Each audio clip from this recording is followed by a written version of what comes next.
Hey everybody, it's Chris Sovey with HealthyConsumer.com and welcome to a beginner's tutorial to meditation.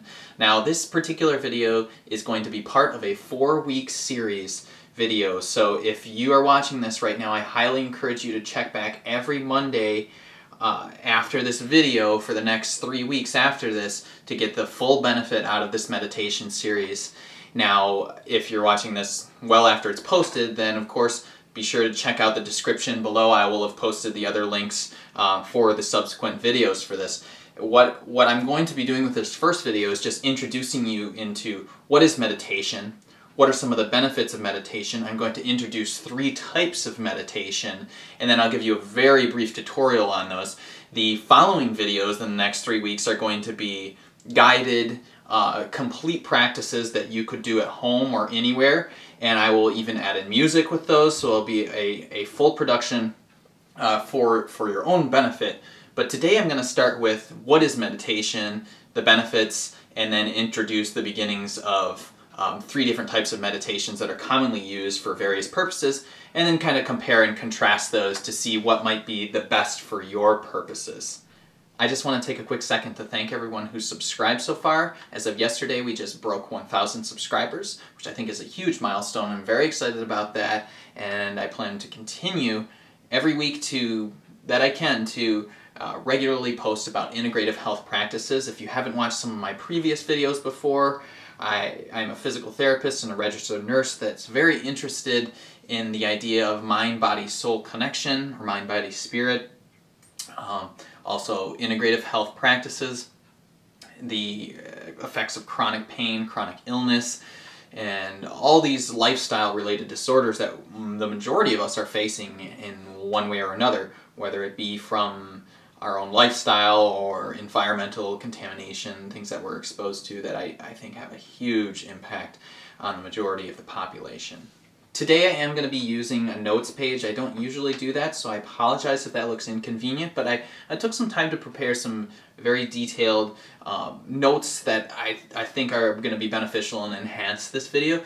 And today we probably will go a little over 5 minutes. I've been trying to keep these shorter, as some people have commented on that some of these go too long, but I just feel that it's imperative to give you a good introduction, so when you come back the next 3 weeks, or watch the subsequent 3-week videos, then you'll have a strong foundation for understanding meditation and understand why we're doing meditation. One of the questions that I frequently ask patients as a physical therapist in my practice is, do you have a regular stress reduction practice? Do you have something that you do to help you counter some of the stress of your everyday life?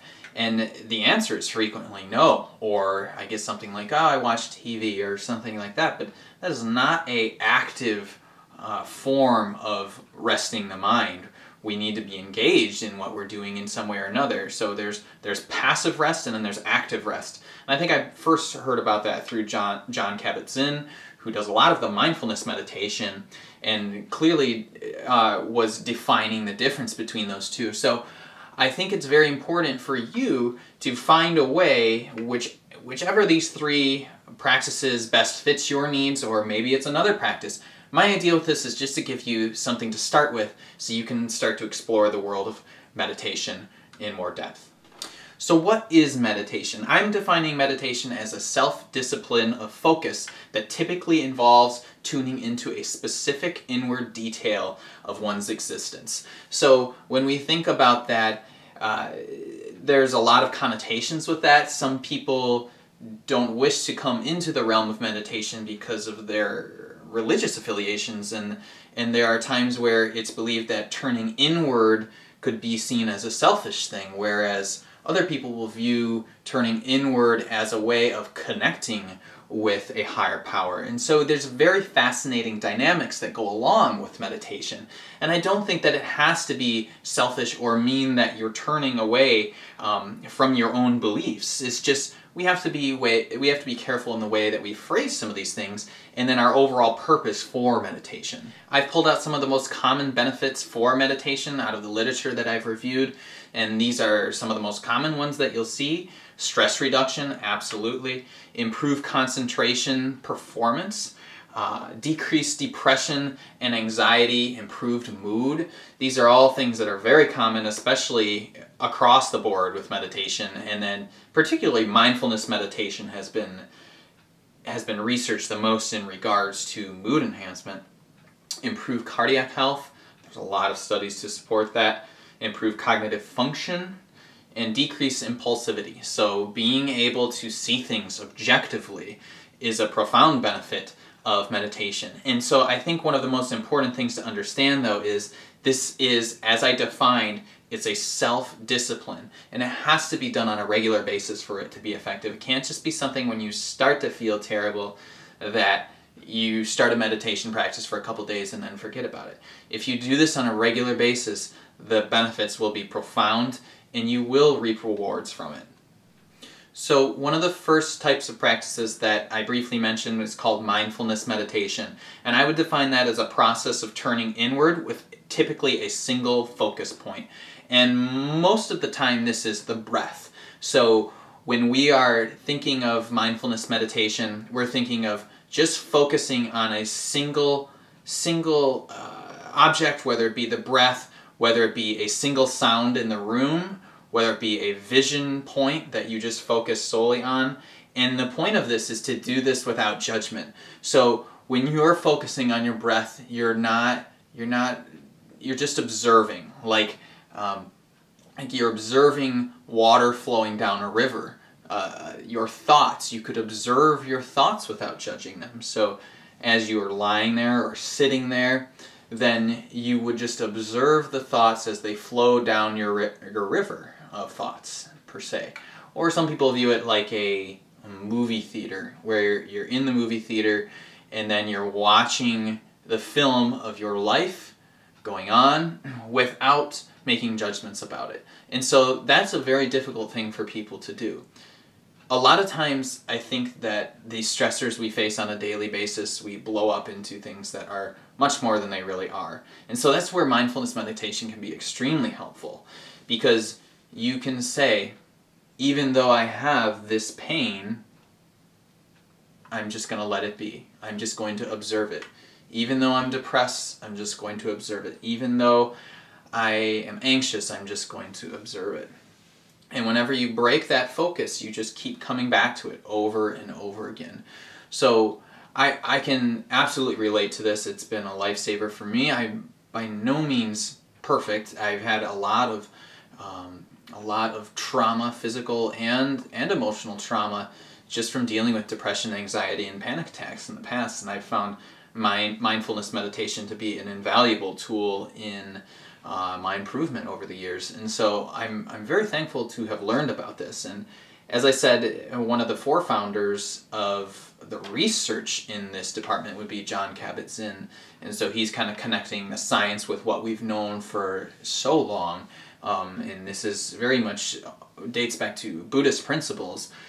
So it's an ancient practice. It's just now that we're calling it something, and the science is there to back it up. And sometimes we know things long before the science can validate it. And so I think that, some of the other things about it is that are beneficial is it can be done anywhere, which now there are websites on what's called urban mindfulness, being able to mindfully meditate in different settings, like in the city, for instance, or in a busy subway train.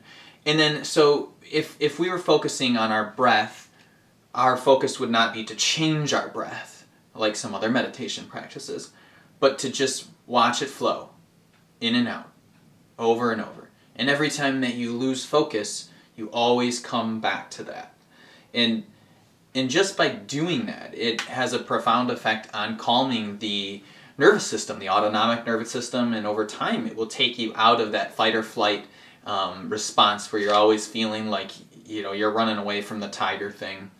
And so I would say that if some of the reasons that you would want to do this might be if you're dealing with a lot of stress, anxiety, depression, mood disorders, or you just want to be able to focus better. So this is another one that is particularly helpful in conditions like ADD and ADHD, and that's supported by the literature as well. So just a brief tutorial of mindfulness meditation. come back next week, as I said, because I will do a much longer, full demonstration of this with music. So I'm just going to show you a brief practice of mindfulness meditation. So I'm just going to settle into my seat here, and I'm observing that my weight is distributed on both sides of my sits bones, and I have a nice, upright, tall posture, and I just start to listen to my breath. I pick a focus point, whether it be in my nostrils, in my trachea, in my lungs, and I just observe. And anytime that something pops into my head about, oh, I need to go finish my report, or I need to go, feed the dog, or I need to go, all these things, any of these distractions, I just let them go, and I just observe.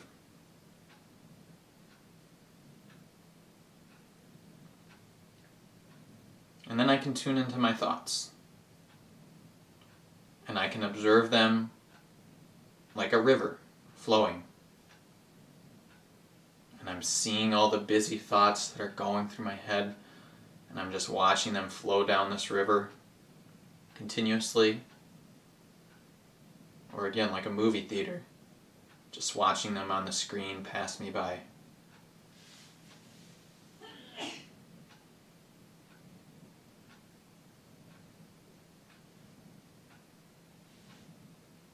And so that's a beginning introduction into mindfulness meditation. So let's move on to the next type of meditation, which is progressive muscle relaxation. So progressive muscle relaxation is frequently used with acute stress or anxiety, and I've found this to be particularly useful for those that have an extreme level of stress, or a stressor that's not typically there, something that's above the norm for them. So this is a nice tool to have in your toolbox. And what you usually do when you're doing progressive muscle relaxation is lie down on a bed or a surface there you feel completely relaxed. And it's a systematic approach to relaxation. So this is a little different than mindfulness meditation in the fact that we are trying to induce a physiological response. So when I'm lying down, what I would do is I would start with a point, whether it be from my head, the top of my head, or my toes, and I would start there and I would contract for a couple seconds and then relax. So I'd work from just my toes, and then I would start to involve the rest of my foot, and then even my calves, contract, relax, work my way up to the knees, contract, relax, back of the thighs, contract, relax, front of the thighs, contract, relax, pelvic muscles, contract, relax, all the way up to the top. And you usually coordinate this with breath as well. So when you're doing this, you will typically inhale as you contract, and then exhale to induce a relaxation response. And this is usually done with a guided practice of some kind, although once you get good at it, you don't really need that anymore. You can just do it yourself. In a way, it's a form of mindfulness meditation because you're tuning into specific areas, and then I usually, there are different ways that people do it, but I usually make this like a crescendo where I'm not just starting with the toes and then leaving them go, but I'm combining each that. So I'll do the toes alone, then the toes and the foot together, then the toes, foot, ankle together, toes, foot, ankle, calf, toes, foot, ankle, calf, knee, all the way up the chain until you get to a full contraction and then a deep relaxation.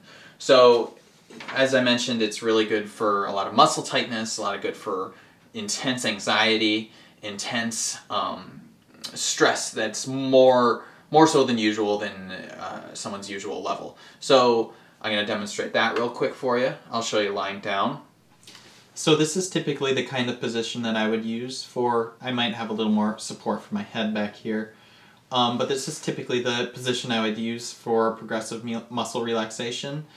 And you can also do it sitting, but I find this to be a little more relaxing. So what I would do here is is get into a room without distractions, and then I would start with contracting the toes and then relax. Toes and ankles and then relax. Toes, ankles, calves, and then relax. Toes, ankle, calves, thighs, and then relax. We'll add in the breath.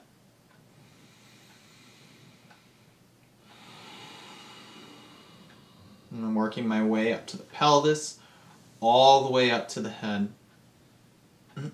And then by the end, you'd be in a full contraction of your whole body, and then let go. And so moving on, the last form of meditation that I want to discuss with you today is a deep breathing meditation. And I think of this more as a cleansing meditation if you're dealing with a lot of chronic stress, if you're dealing with a lot of fear, worry, anxiety. And this is done with the intention to actually change the breath pattern, unlike mindfulness meditation, where you're not really trying to change the breath pattern. And it's usually done with the intention of lengthening the exhale and having a shorter inhale, so about a 1-to-2 ratio of inhale to exhale. And that helps to induce a parasympathetic response or a relaxation calming response. And then at the same time you're getting a lot more oxygenation because you're taking in enough air, and then you're exhaling slowly, and it creates this calmness, and it lowers your heart rate, and blood pressure as well. There's been a lot of research with that. So I'm going to show that to you now, and then so let's do that right now. So you could do this lying down as well. I'm going to be sitting for this demonstration. So I'm just going to kind of settle into my stool here. Just relax a little. And I'm going to do a 1-to-2 ratio of an inhale to exhale.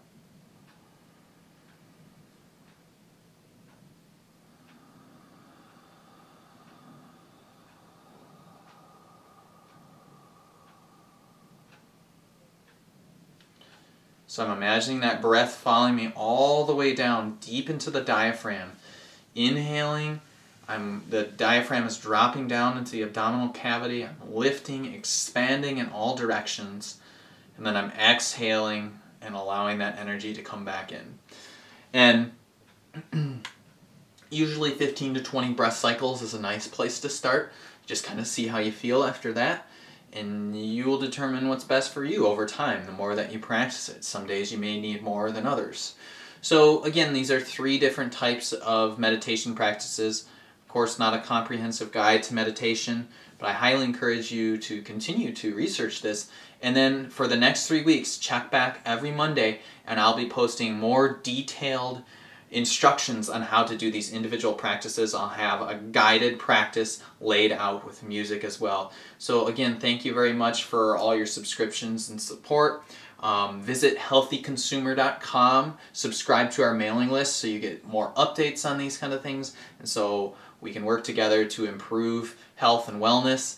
And then also, if you haven't already, please subscribe below onto the YouTube channel here. And thank you very much for listening, and have a blessed day.